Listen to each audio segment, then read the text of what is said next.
Hey everybody, how you doing? Well, that's good. Welcome to PHLY Flyers, presented by Mortgage CS. Check out mortgagecs.com/PHLY to start your home buying process today. Company NMLS ID number 1464766. My name is Bill Matz. I'm your director of fun and games for this Friday afternoon.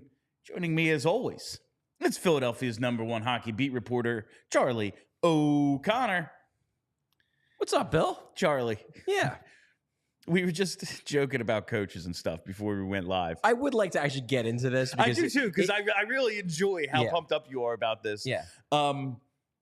If you had to choose between the final play of the Sixers game last night, okay, or the Flyers power play, which is uglier?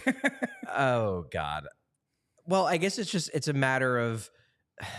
I think the Flyers power play. Yeah, probably. Yeah, because the Sixers lost that game when Josh Hart hit that three. Yeah, everything else was just like whatever was going to happen was inevitable. They gave a guy who's not a good 3-point shooter an open look. They bet that he wasn't going to make it, and he made it. I mean, I don't think they were wrong to do that. It's just dude made a shot, and then you're kind of screwed. It's a make or miss league. Make or miss league. Yeah, no, it was. I was like gonna make fun. I was like gonna make fun of it on social. I was like, "What is this? Like, what is?" And I was like, "Man, I just watched 82 games of a team with no plan. Yeah, I can't be mad." Like Rocky Thompson. With 3 seconds left, they didn't come up with something. When for 82 games, my team didn't come up with shit. Rocky Thompson is literally the Joker talking to Batman when he's just like cackling, like, "You think I have a plan?" It's really, we're going to get into a whole bunch of stuff today. It's F Around Friday. Honestly, we're just gonna F around. This is the first day of the off season. I feel like there's nothing going on other than the playoffs. Yeah. Like this might be, and there's some Brind'Amour stuff. So I guess we can get into that. But first, man, I have some people over for the Sixers game last night. Okay. Some of my friends, and these are not the, like a lot of my jokes don't land because these are not terminally online. So they're significantly healthier human beings. Oh yeah. Families, the whole deal. Yeah. Like don't read every single rumor, don't get every Twitter meme. Right. Like they are, however, convinced Matvei Michkov is coming over. I love that for them. Michkov-mania. Yeah, like I love that for them. Yeah, and guess what? They won't like follow it day by day.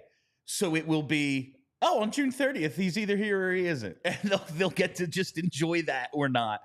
But it really speaks to like, this is, if you're a Flyers fan, all your hopes and dreams are going to come true 2 years early. Like people are so excited about it. Yeah. If you just Google the Flyers, like Philadelphia Flyers right now and click news, it's all Michkov speculation. Sure. Based on like one thing. Yeah, one Russian language article. That somebody had to translate for some. It could be all made up. Nobody's going to figure that out for months. But it's fun. That's fun. The thing. This is fun. And the cool thing about it for me, as someone who covers the team and obviously deals with fans on a daily basis, is this is just pure excitement. Yeah. And you can tell that if and when, and I do believe it will happen, he does ultimately come over, whether it's in July, whether it's next summer, whether it's the summer after. I do think he will come over. The excitement and interest level in this team is going to be so high because people are going to be so jacked to see this dude who, and don't get me wrong, like I very much respect Claude Giroux and what he did for this franchise and the player he was. This will be the most excited we see Flyers fans since Eric Lindros. It will be. Just because of the hype. Like, yeah. Claude Giroux was a first-round pick who dramatically exceeded expectations. That was a happy accident. Yeah, and that was great. But this is the franchise savior. Like, Nolan Patrick, yeah, people were pumped to see Nolan Patrick, but no one had any delusion that he was, like, a generational player. We were told, like, hey, it's cool they won this draft lottery, but don't think they solved their no star problem. Exactly. Like, they got a really good player. Yeah. They did not get a franchise changing player. Yeah. And it was like, there aren't any in this draft. And then it turned out that there were 3. The idea was that it's possible, but it wasn't the expectation. It was, hey, if everything breaks right, this guy could be a 80 to 90 point guy who is a star on a cup contender. Yeah, that was absolutely an expectation, but it wasn't the like, this is going to happen. This is not Connor Bedard. This is not even Macklin Celebrini. No. Like, that was not the level he was viewed at.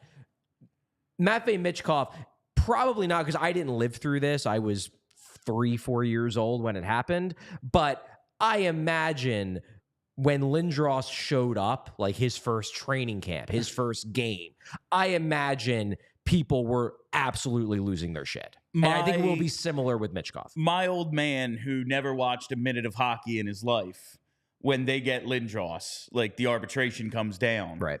he goes to Sports Authority, buys a Lindros jersey, and gets season tickets. Boom. Like, he got like a ticket package. Yeah. Like, and that's how I see like it reaching the casuals for the first time. Like, when we were saying, I think yesterday, man, when he shows up, like that development camp, that rookie camp, It's gonna be nuts. There's gonna be like cops directing traffic, and I was like, well, will it really? And then no, this is gonna be one of those things that like, it's bigger than, Claude Giroux was awesome, but it's a happy accident. He was here, and then all of a sudden it was like, oh, he's going to be pretty damn good, huh? Oh, well, shit, he's actually better than the top couple of guys. He's the best player on this team, actually. Yeah. Like, and it just sort of happened. Yeah. Where Michkov, like, we have to wait, and we hear, like, we watch the Russian highlights. It's this hype around it. Actually, he should have gone second. Like, it's just because he's Russian, and you have to wait a while. It's just building up this a lot the way the Lindros, I assume, like, he's the next one, you know? Yeah. And I don't think anybody has Lindros expectations. Yeah, I think Lindros, that was on a different level. He was supposed to be the next best player ever. Yeah, it was, and also it was coming right after Mario, and it's like, okay, he's going to be the next, like Mario lived up to the expectations. Obviously, Gretzky was Gretzky, and then it was, okay, Lindros is the next generational, truly game-changing guy. He ended up being a Hall of Famer, didn't quite reach those levels, but was really, really good. Yeah. And for, 6-7 years was the primary focus, for better or worse, of Philadelphia Flyers hockey.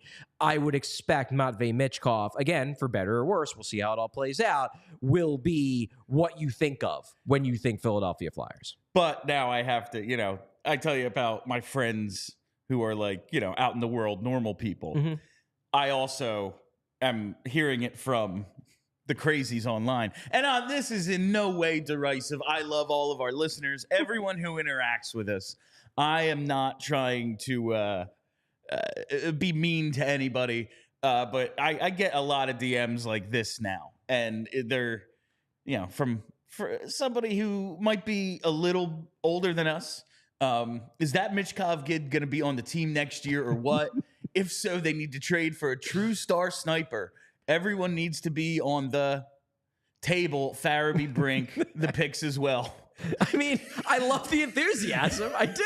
I love the enthusiasm. I love the idea of true star sniper.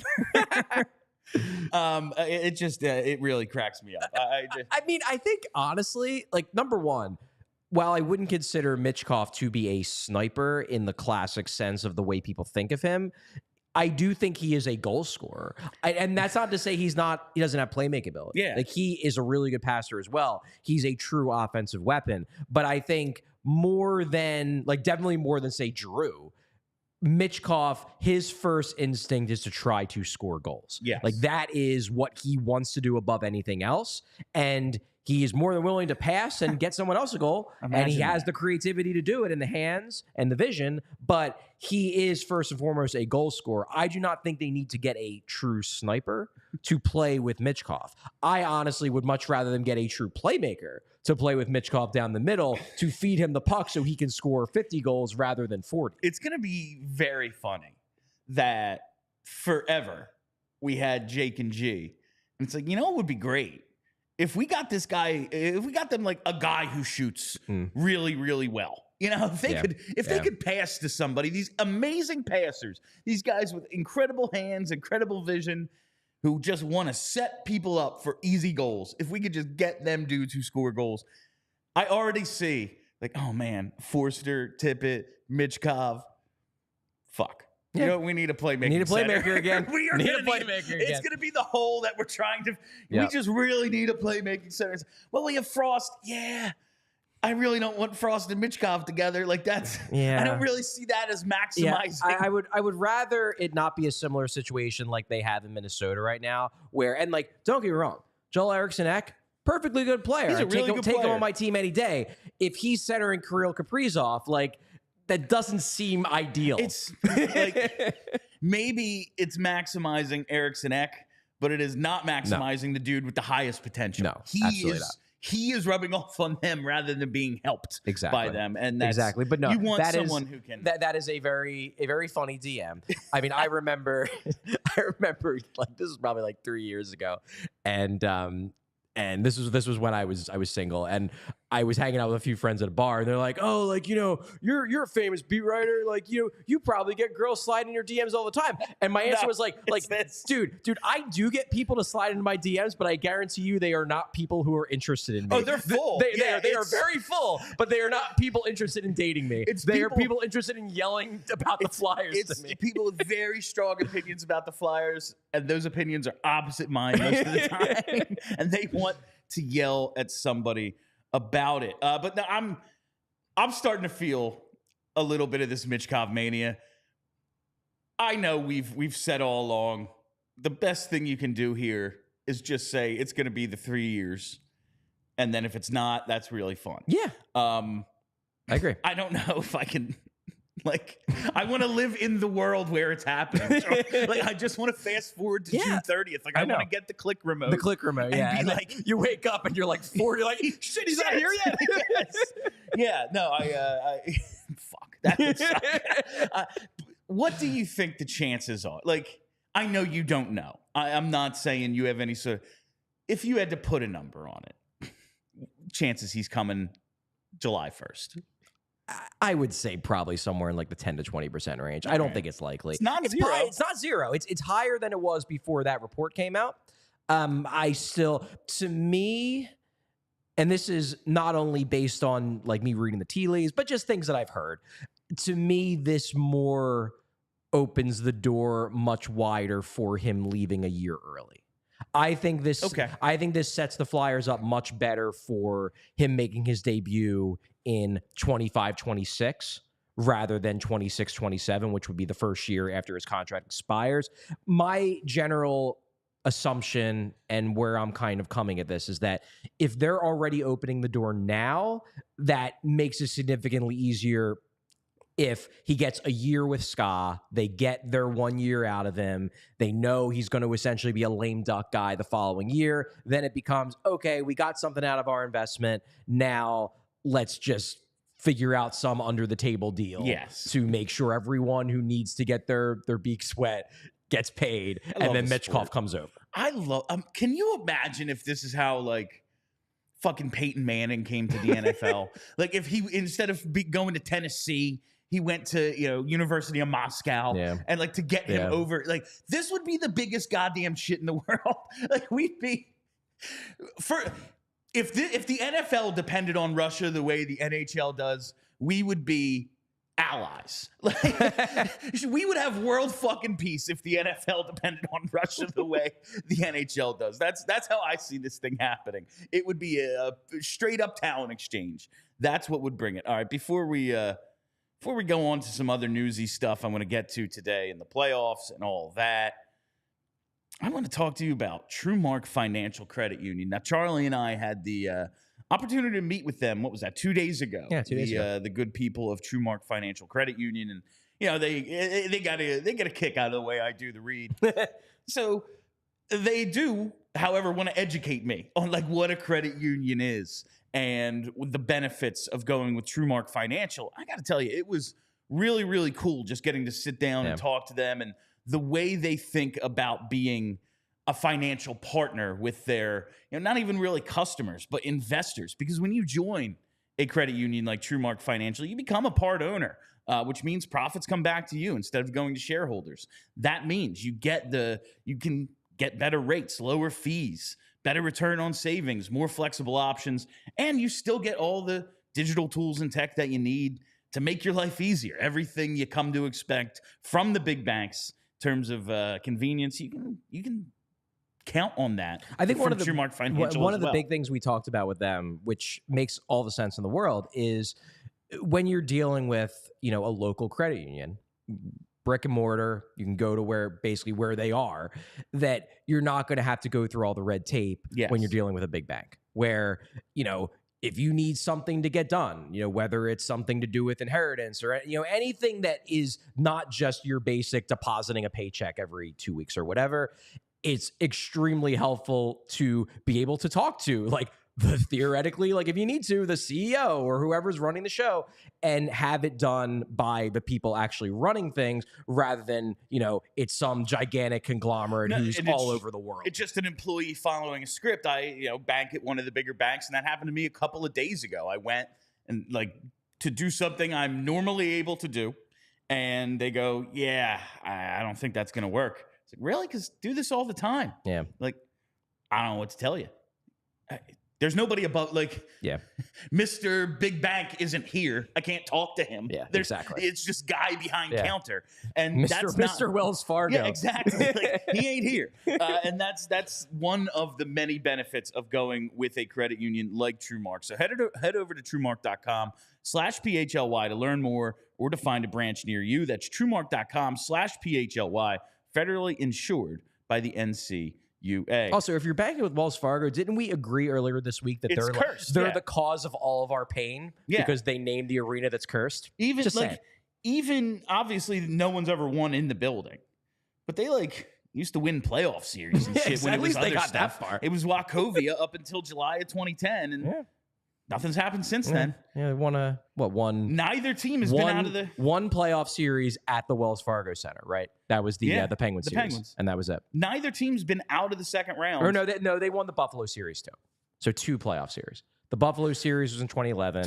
Then the Penguin series in 2012, and then obviously they won the series in the bubble, but that was not at the Wells Fargo Center. They didn't play any of the games there.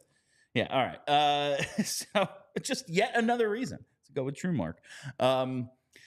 The Jack Adams finalists came out today. Tort's not among them. I don't think that's a shock. I was mildly surprised, but I wasn't shocked. I thought it was completely dependent on him making the playoffs. Because, that's the case. Look at this team. This is not a playoff team, yet here they are. 12th worst team in the league? That's about what they were. Yeah, I think there are a couple things going on here. Number one, to be clear, this is an award that is voted on not by the media writers, not voted on by the Professional Hockey Writers Association. So I didn't write on this one. I didn't vote on this one, It is voted on by the professional broadcasters. So, if you're going to blame somebody, blame Jim Jackson. There you go. But blame Hartnell in that haircut. Don't yell at Scott in his hard haircut. He's trying new Come things. on. Come on. Funny. Okay. Anyway, so number one, this is the Professional Broadcasters Association. So, yes, I absolutely think that there were some voters who looked at the Flyers and were like, if they make the playoffs, I'll vote for Torts. If they don't, I won't. And they didn't.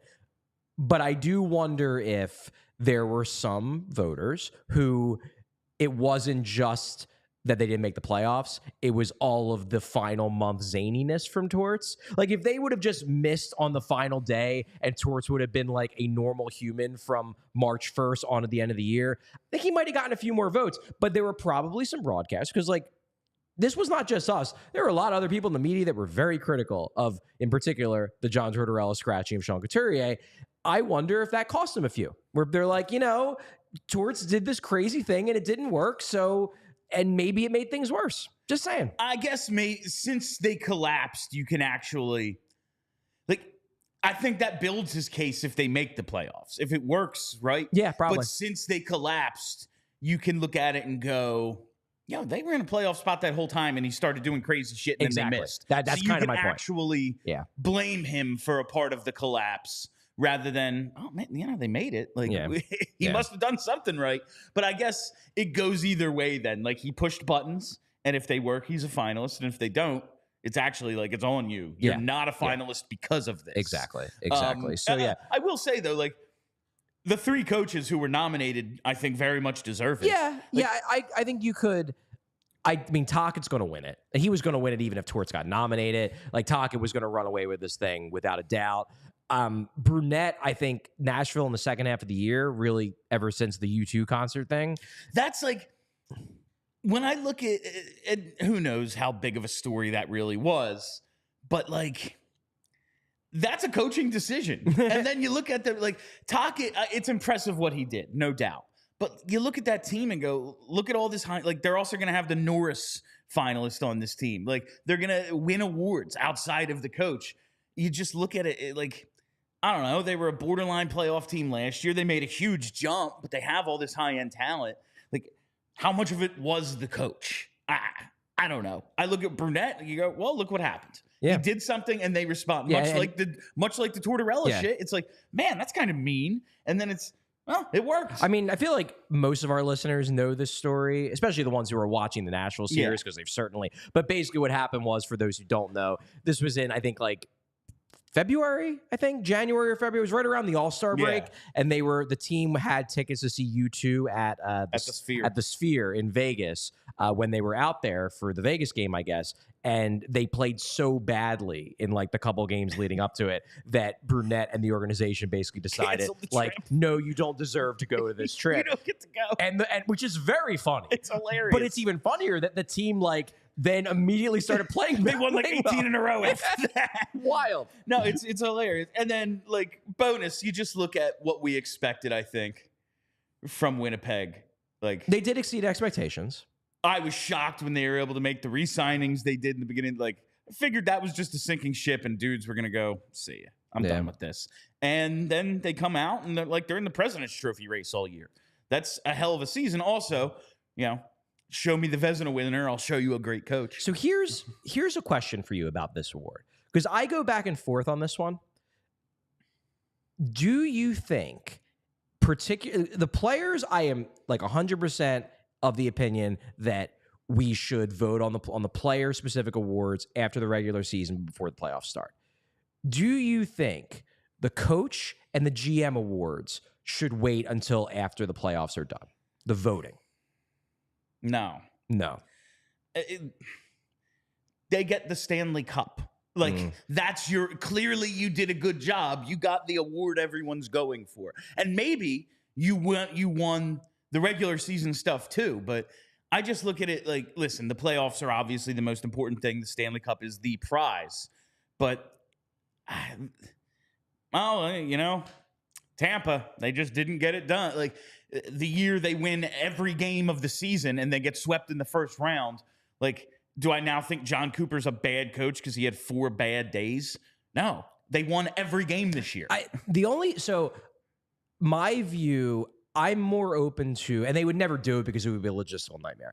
I think the GM award should absolutely be voted on after the regular season, because the regular season is a much better barometer, in my opinion, of the team you built, of the job the GM actually did, whereas the playoffs are a bit of a crapshoot. The coaching award, though, I really do go back and forth on, because so much of a coach's job is about the game-by-game management. And it's magnified so much. Like, exactly. These are your actual choices. Like, the goalie you start, when did you pull him, at what time? Like, the matchups, home and away. All of it is. It's where the coaching really does shine. He actually has an effect on the series, where game-to-game regular season, it's like, I don't know. You know who usually wins at the end? The team with the best record is the team with the most good players. Yeah, exactly. So the coaching one, I go back and forth on. They'll never do it because they're never going to have us like vote on everything else, and then at the end it's like, oh, by the way, here's all the ballots for Coach of the Year. But I do wonder sometimes if that award might be better served to be voted on at the end of the playoffs rather than at the end of the regular season. Does it? Wouldn't it automatically go to the Cup winner? That's one of the ways I go back. He on did it. It's like, oh yeah, every year it goes to the guy who maybe won. You do it in the conference final. Yeah. Do you vote on it before game 4 of each series is when we they're gonna go at least 4. Before game 4, we'd have the vote on the Coach of the Year. Maybe that's the way. I don't know. Maybe, but it is interesting. You've made me consider it at least. Okay. I appreciate your argument. All right, so before we change gears, I do want to go on a little bit of a rant here about coaches. Please so do. This preceded the show because this report from Frank Saravalli came out about 10 minutes before our show began, and it got me a little riled up because the report was, so this came out about a couple of hours ago, was that Reardon, the assistant coach in Pittsburgh, in charge of Todd Reardon, the assistant coach in charge of the power play in Pittsburgh, was relieved of his duties. Mike Sullivan remains the head coach, but Reardon is no longer the assistant coach. And Dubas basically in the release basically said, we did this, after much discussion for the last 2 weeks between me and Mike Sullivan, we decided this was the right way to go.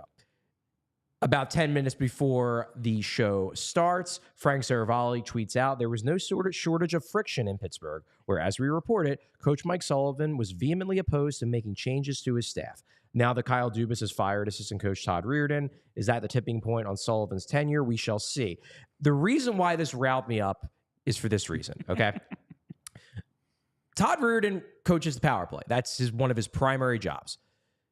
The Pittsburgh Penguins power play this year ranked 30th. It had a 15.3% efficiency rate. 0.2 better than Columbus at 31st. Yes. Worse than the Montreal Canadiens, the Chicago Blackhawks, the Anaheim Ducks, the San Jose Sharks, the Ottawa Senators. These are bad teams. And quite a few of these teams have very little in the way of any talent. The Penguins have Sidney Crosby, Evgeny Malkin, Chris Letang, and Erik Karlsson. They have 3 guys who are definitely going to be Hall of Famers, and a 4th who most likely also will be in Chris Letang. He's probably a little bit more on the borderline, but I think he probably ultimately makes it. That's my guess. The Cups get him in. I think so. He gets one of them. Yeah, he really wasn't, but this is hockey, remember. My point is this, and this is what riles me up. It blows me away how many NHL coaches who present themselves as all about accountability and being a hard ass and making it so hey, if you're not getting the job done on the ice, we'll scratch you because we hold everyone to such a high standard in this organization, that they present that. And then when someone above them presents the possibility that maybe one of their assistants is not doing that great of a job because, we have 15% efficiency power play with one of the 10 best players of all time who is an incredible power play player. It probably ain't his fault. I'm guessing it's the coach. And then these coaches who are all about accountability during the regular season are no, not only do I think that's a bad idea, I'm going to throw a temper tantrum if you try to do it. The double standard is bonkers to me. Todd Reardon should have been fired the day after the season ended. It should not have even been a question. And I know that Mike Sullivan probably thinks he's a great guy and probably thinks he's real smart. And you know what? Todd Reardon, maybe both of those things. But if you coach a power play with Sidney Crosby on it that has a 15% efficiency rate, you aren't good at your job. I'm sorry, you're not. You should be fired. That's accountability. As bad as the Flyers power play is, and it should be better. I don't care who's on it. If it was just their third line, it should be better than 12%. You have more guys than the other team. You can convince me it's the players. Sure. I think it should be better. Yeah, it should be better, but the players aren't very good. There's almost nothing you could say to convince me oh, no, it's Reardon's doing a great job. It's the dudes on the ice. No, it isn't. It's definitely not. No, it fucking isn't. I'm sorry. You can convince me a lot of things that are wrong with that team. They're just getting older and they can't do what they... Okay. There's absolutely no reason Evgeny Malkin can't stand still and beat the goalie with a one-timer. Yeah, exactly. You can't convince me that that's gone from his repertoire. No. Unless, if it is, he shouldn't be playing. That means his back can't support a slap shot anymore. It's absolutely insane. But we've seen this... Oh, we see it all the time, which is why it pisses me off so much. How long did Anne LaPerriere get to coach this penalty kill? Anne LaPerriere might be a great developmental coach. He might be doing a good job with the Phantoms. I have no idea. I'll tell you what I do know to be true. He cannot coach a penalty kill in the NHL. No. He's bad at it. He's bad at it. I know he's bad at it because the results said he was bad at it. Yeah, exactly. This Flyers power play, it's coached poorly. Yeah, it's coached poorly. Rocky Thompson shouldn't have these. Yeah. But head coaches get to keep their guys most of the time. Yeah, but it's just, it's just one of those things where it ticks me off because the double standard and the hypocrisy is so obvious, where it's like, well, the players, we can scratch whoever the hell we want because accountability, but like my bud, the assistant coach. And again, this isn't just shitting on Mike Sullivan. Like, obviously, most Flyers fans are going to jump to John Tortorella with Rocky Thompson. Yeah. I'll go back to like Peter Laviolette has kept assistant coaches that coach poorly performing units for years because he likes them and because they're his bud. Alain Vigneault refused to dump Michel Therrien when it was clear he wasn't that good at what the job he was doing. And the players didn't like him either. Like, coaches have one standard for their players and one standard for their assistants. And I just wish they held their assistants to the same accountability that they talk about being so important. What if he would fire his assistant, but the assistant has family in town, so he just can't talk to him? Oh my He's God. Okay. Nice one. Before we go on, I got to tell you, you know what time of year it is. Birds are chirping, grass is growing, got Stanley Cup playoffs. That means eyes are watering and throats are scratchy. Everyone who has been listening to the show for the last few weeks and months knows I'm an allergy sufferer. You can hear it in my voice on plenty of days. Pollen from trees, grasses, and weeds are a primary cause of seasonal allergies. Symptoms flare when the pollen you are allergic to is in the air, and it's possible to be allergic to just one or several types of pollen.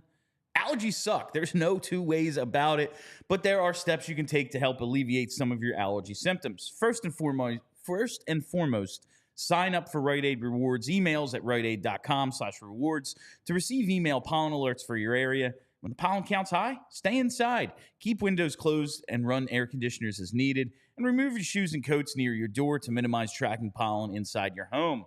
And finally, take a shower before bed to help wash away any pollen from your skin and hair. And of course, you can visit Rite Aid to stock up on over-the-counter allergy solutions like a nasal rinse and antihistamines. Still not enough relief? Ask a Rite Aid pharmacist if a different type of allergy medication, like a decongestant, might be necessary. You can always ask your Rite Aid pharmacist for recommendations on way to get relief during allergy season. Visit your local Rite Aid today, stock up on allergy relief, or catch up on immunizations for RSV, shingles, and more. Walk in or schedule a vaccine appointment at riteaid.com. I just wanted to ask, before we get to some playoff stuff, we, over the last couple of days, broke down your player grades from the Die Hard articles that you wrote. Sign up to be a Die Hard to read them. They're outstanding. Is there any one grade that you've gotten any pushback on? I think there was some, other than Nick Delorier. There was some skepticism. Well, that was you. Yeah, there was some skepticism on the B+ for Owen Tippett, which I think is fair. And I think that honestly just plays into the fact that people had higher expectations for him. That their view was that they came into the year with the belief that this year was not going to be a success for Owen Tippett unless he cracked 30 goals. It was considerably more than last year. And instead, he more or less, at least by the basic numbers, basically just repeated his season. Yeah. Plus, and this is a big part of it, it always is going to be for fans, he got paid. So now that he got paid, the expectations are higher because he's no longer the found money in the Claude Giroux trade who's getting paid, less than $3 million a year. Now he's the guy getting paid over $6 million. Now there are expectations. Now, granted, last year he was still being paid under the cheap contract. Next year, though, he's got the money coming in. With the money comes higher expectations. It just does. Remember when somebody tweeted Jake, like after he signed the extension, but it hadn't kicked in yet, and it was like, "You make $8 million a year," like asterisk. His action was he was still at like 4.3 or whatever it was from his previous contract. I always like the year before the contract kicks in, but no, he's got that dollar amount associated with him. Exactly. And it's always, you don't want to be overpaying the guy. Like, I want him to live up to this contract now rather than, 27, 28. No, I want you to now exceed the contract, not the previous one, this one. We need 35 out of you for that to be the case. Yeah. Also, over the next couple of years, we're going to have to recalibrate what cap hits are in our head. Exactly. But that'll take time. 6.2 a few years from now is not going to be what we think of. Like, that's, oh my God, 6.2 is... No, for like a good scoring second liner, yeah, it's about right. It's going to be, but we'll get there. It's going to take time. You always want the surplus value, even once, 6.2, not too bad. It'd be nice if he performed like an 8.2 guy, though. You know, that's always going to be the case.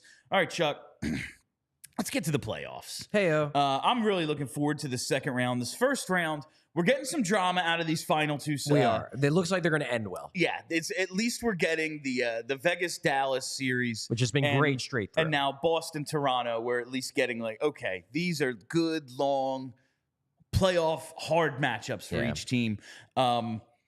I am looking forward really, really a lot to the Rangers and Canes, though. It should be a hell of a series. I'll tell you, I have the Canes winning the Cup. Do you? Okay. And I'm looking at this matchup, and I think the Canes are a better overall unit, but I don't see how Freddie Anderson can match Shesterkin. Like, that's just such a big mismatch in my mind. With the high-end talent that the Rangers have, it's going to take Freddie Anderson playing really, really well. The Canes, I know they went out and got Gensel. They went out and got Kuznetsov. But it's still the team that has trouble scoring in the playoffs against one of, if not the best goalie in the league. I get it. I get your concern. I have the Canes going to the Cup final. I have them losing. But I think they're going to win the East. They are still my pick. Could I see the Rangers winning the series? Absolutely. Shesterkin. If Shesterkin is Shesterkin and just kills it, then they can't beat him. And that's happened before. Like, these two teams played each other in 2022.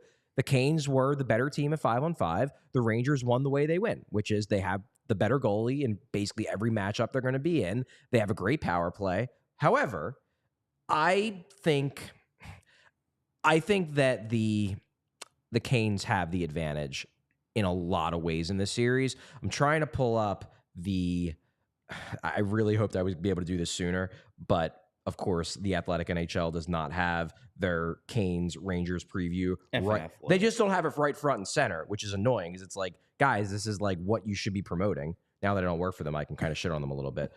But I want to get this playoff review that Dom and Shayna did because it's very good.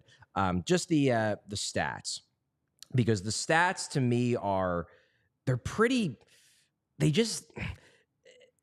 They show that like this isn't as much of a mismatch in the other areas as you would think. Like, it's just not. I mean, you look at it like. Everybody thinks that the Rangers' power play is so good. The Carolina power play is just as good.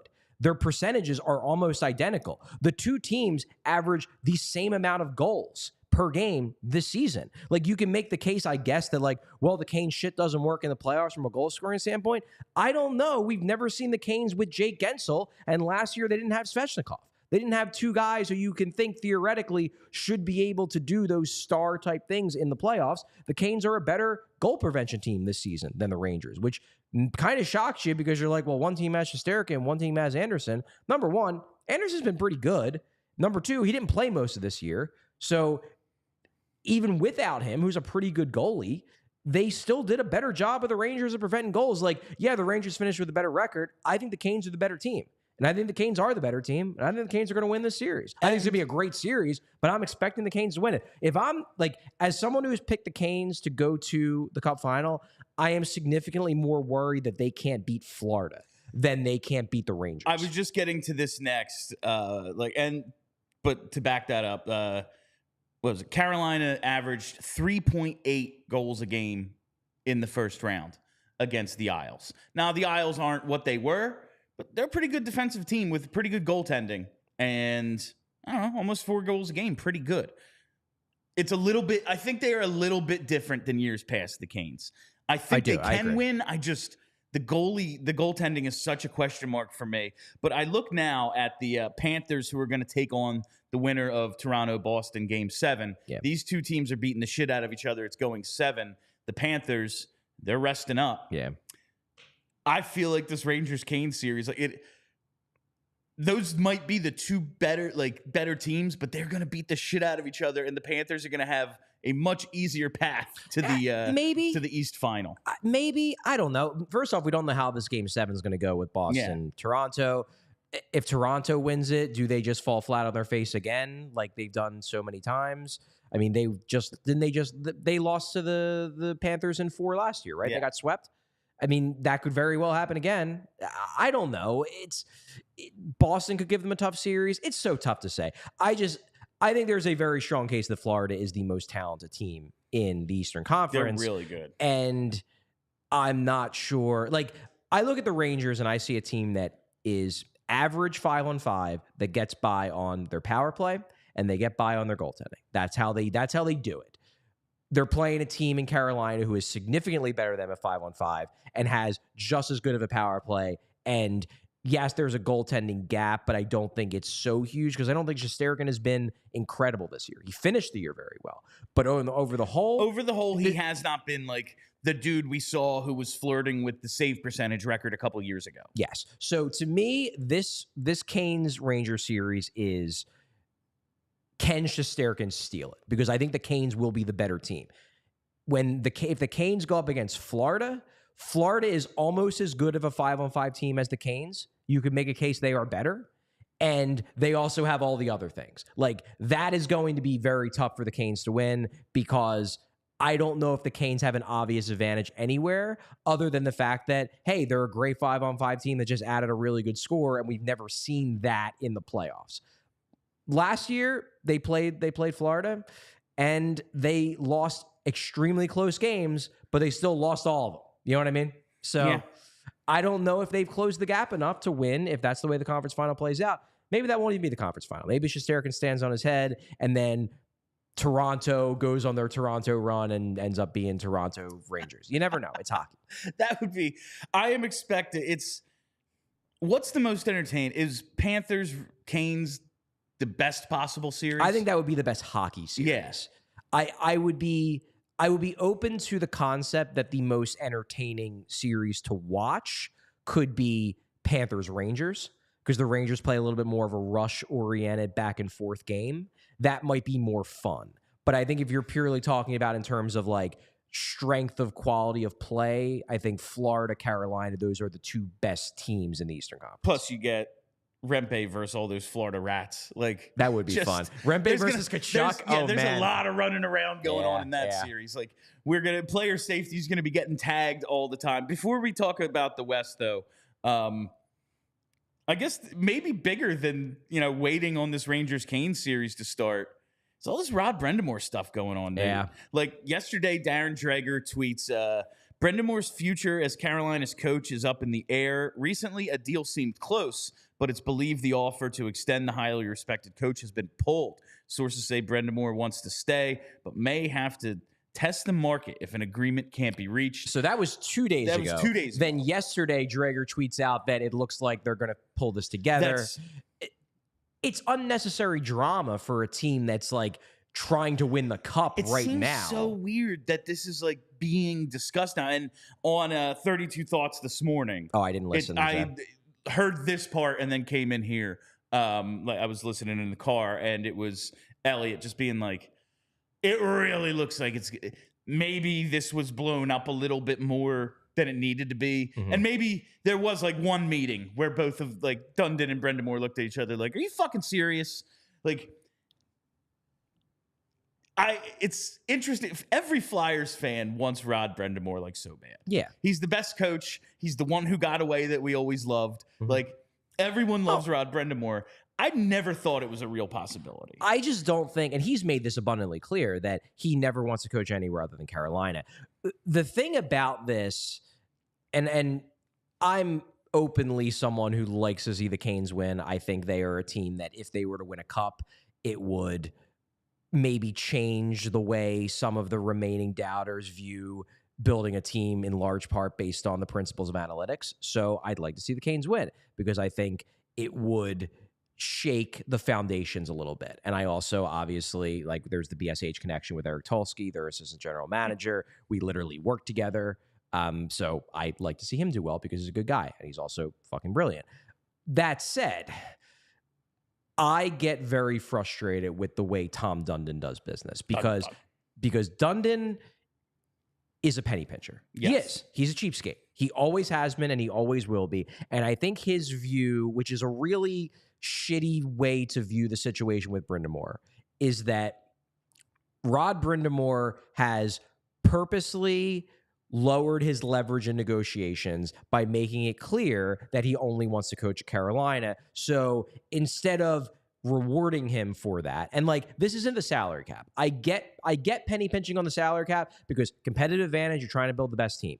You can spend as much money as you want on coaches. That's literally just cash. There is no limit to how much you can spend on a coach. And if you want to say to Brind'Amour, you are one of the 3 best coaches in hockey, and you have been the good soldier. You've done everything right. You bleed red. I know that's the color of blood, but like legitimately, like you bleed Carolina red. I didn't even think I was like, oh yeah, it is blood. It is blood. Yeah. We're going to give you, we're not going to overpay you because why would we? But we're going to give you a market level contract. We're going to take care of you. Whereas Dundon looks at the situation and is like, this is a way for me to save $2 million a year. And I just think it's a shitty way to do business.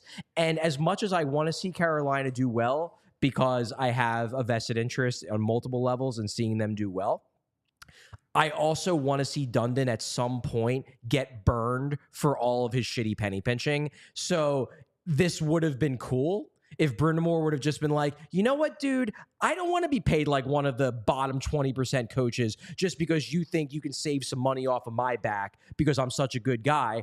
I'm going to go and take $8 million to coach the Leafs. I would have found that very funny. Do you know what the Leafs would pay him? Like, yeah, he might make more than their stars because they can just do it. Because they can do it. They have all the money. They're their own corporation. Yeah. They're like, here's 12. If it was truly an open market for Brind'Amour's services, like, he's probably underpaid by about $5 million a year. And the thing is that Dundon isn't even willing to give him like an extra 2 because he thinks this is a way for him to save some money. And I just think it's a shitty way to do business. It's a shitty way to treat your employees. And I think at some point it's going to burn him. I don't know when, but at some point he's going to push a really good person or a really good player too far.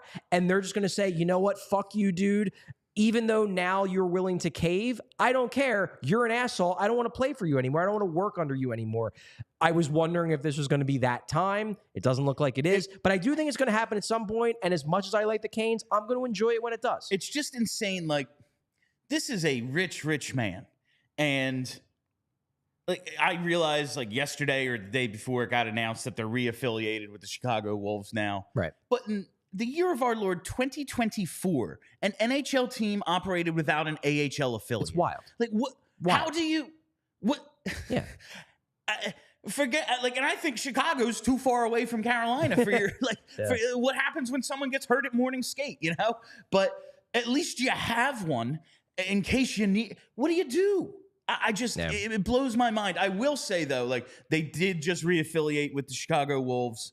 They broke one of their kind of like philosophies and going out and getting a rental in Jake Gensel. Like, maybe they're starting to, you know what?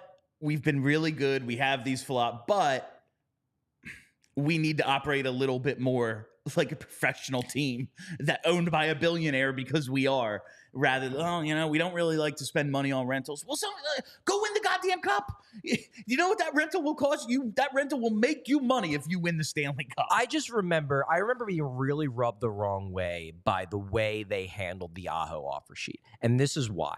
Because the whole reason why Aho signed the offer sheet with Montreal in the first place is because Dundon and Carolina was lowballing the shit out of him.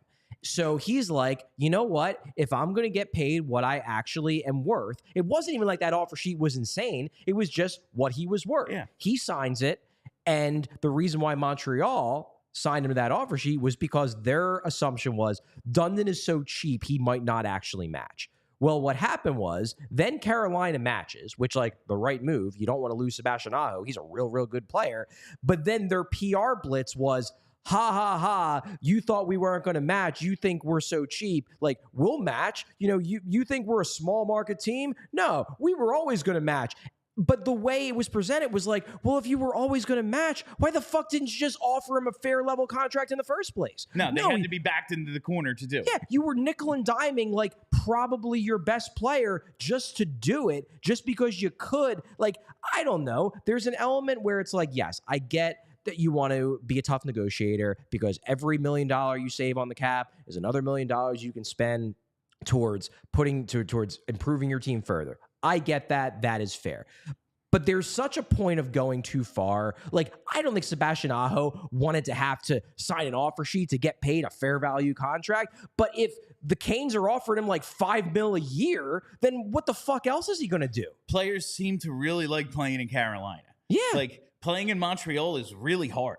Like, it's just harder. Like, in Carolina, you get to do whatever you want to do. Yeah. It's just people want to be there to get, oh yeah, let me go sign with Montreal because I have to. Like, that's shitty. I really didn't like the PR blitz afterwards where it was like, that's not a big contract at all. Of course we're going to match it. Well, if it wasn't that big of a contract at all, then why weren't you the guys that offered him that deal? Why did we have to go through all this? And the reason you had to go through all this is because you're run by a penny pitching asshole. But I would love the Canes to win it, just so Brind'Amour can be like, "Good luck selling, not resigning me now."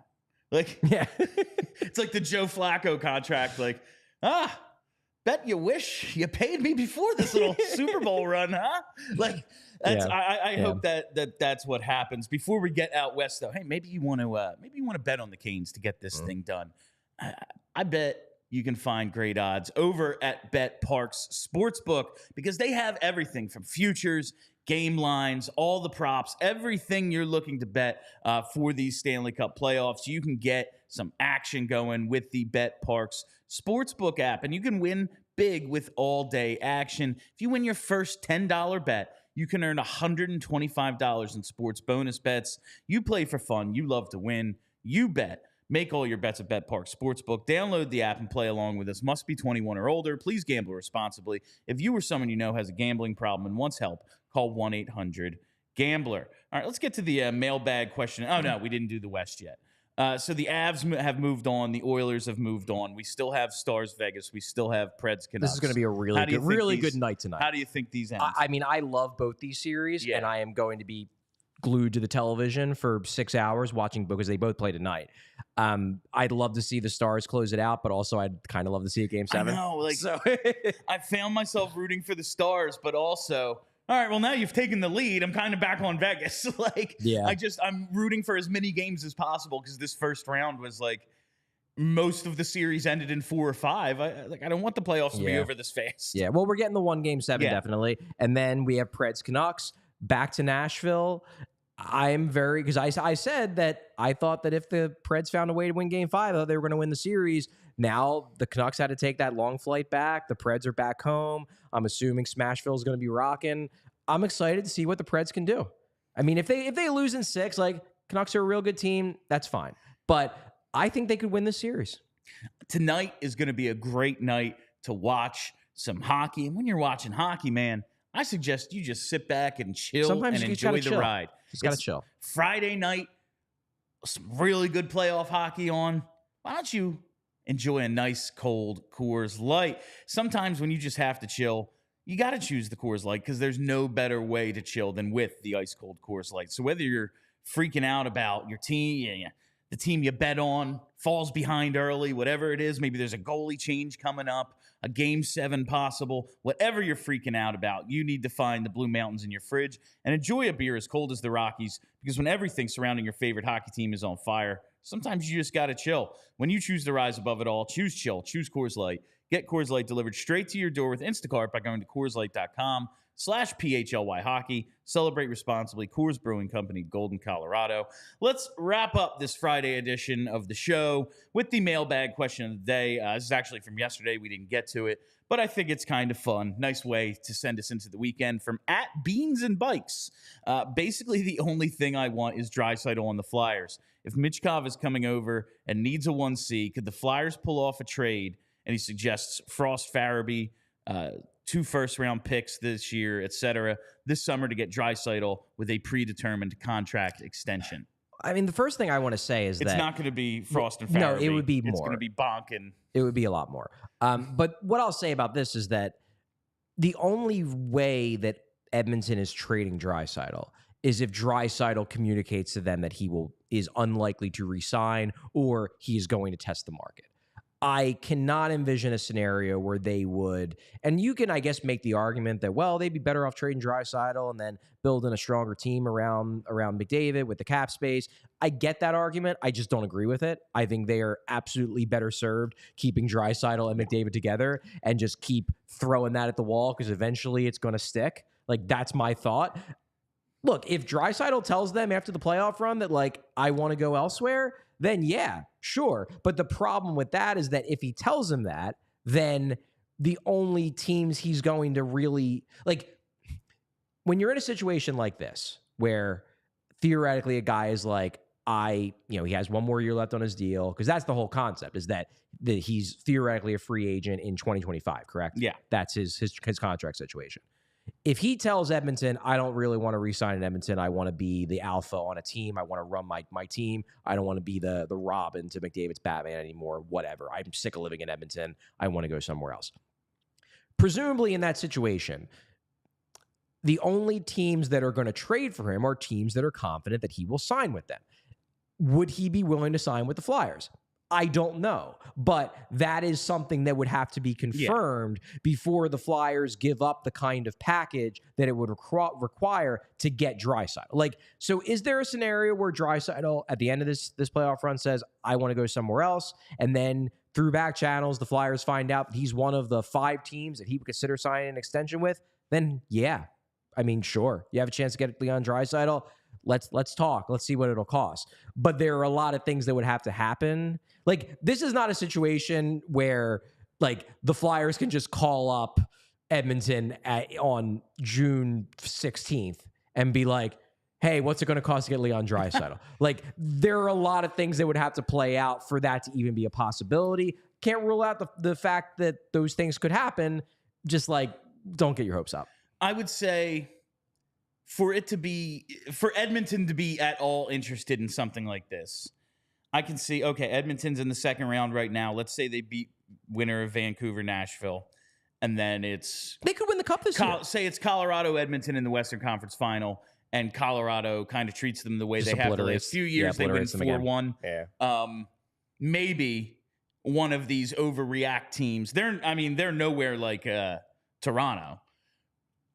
Maybe they start thinking we need a depth team more than we need these 2 guys. Because we have this one guy, and he's going to be awesome no matter what. Right. What if we can get 3 dudes and some other things for Draisaitl? Like, I can see, I'm not saying it's smart, but I can see that, like, that's the scenario that has to play out for it to be even on the table. Yeah, but do the Flyers have those dudes? Like, if you're trading Draisaitl, in theory, it's like, well, we're trading Draisaitl to replace him with 2 guys who can provide more value than Draisaitl can provide. Like, is Travis Konechny and Joel Farabee enough? And then in that case, you'd have to get confirmation that Konechny would be interested in re-signing with the Oilers, so he's not just a 1-year rental. I'm not saying it's not. They don't possible. have the assets to make it happen. I am skeptical that the Flyers would be able to pull it off unless, and again, I don't quite know why he would say this, but unless Draisaitl is like, yeah, I want to leave and I only want to go to Philly. Like, hell, stranger things have happened, I guess, but I don't know. I'm just saying. That would be fucking insane. Like, I'm sure something crazier has happened than that, but what? Yeah, this dude who has no connection. Yeah, I really look good in the orange. Yeah, he just loves that orange color. We've gone back to the primary blue, and I miss having all that orange, and I want it back. Like, would that? Who the fuck? Edmonton's the kind of team that the Flyers don't have the assets to make a trade with, because it's like seems unlikely. We need to be good right now. Like, if it was a bad team that's considering rebuilding, but they have a couple of high-end dudes. Like, that I can see, because we have the future assets. Yeah, I mean, like, and there are ways you could figure it out. Like, if Travis Konechny said, yes, I would be willing to sign with Edmonton, and then you were willing to throw in Cam York and then 2 firsts, like, yeah, maybe, because they could be like, hey, we got a left-handed defenseman to pair with Evan Bouchard forever, who isn't Darnell Nurse. And then Konechny is a cheaper impact. He's an impact guy, but he's going to come $4 million a year cheaper than Draisaitl. And then you throw in some first round picks, like, then, and the Flyers might stink. So, hey, maybe there'll be high picks. Like, yeah, that could maybe turn their heads. But again, there's a lot of things that would have to happen for that to even be a possibility. Namely, Draisaitl would have to decide he doesn't want to re-sign at Edmonton. And usually these guys want to stay where they're at, especially if you're Leon Draisaitl and you're playing on a team that every year has the chance to win a cup and you're playing with the best player of your generation. I'm not quite sure why he would want to leave. I don't know. If he was like, maybe if he was Russian instead of German. Like, actually, him and Michkov go way back. Like he was like the older guy on the team. Like, but no, they have there's nothing there. Yeah, like, I can't think of a scenario where it works. You can't rule it out entirely because it's hockey. And like, you know what? Keep living the dream. Keep dreaming the dream. Keep Michkov-mania running wild. Keep dreaming the dream. I'm just saying, don't expect like the game plan to be targeting Leon Draisaitl. Every fan base in hockey is targeting Draisaitl. Like, well, they can't keep them together forever. They sure can. Yeah, they can. Malkin and Crosby have been together for 20 years. Yeah.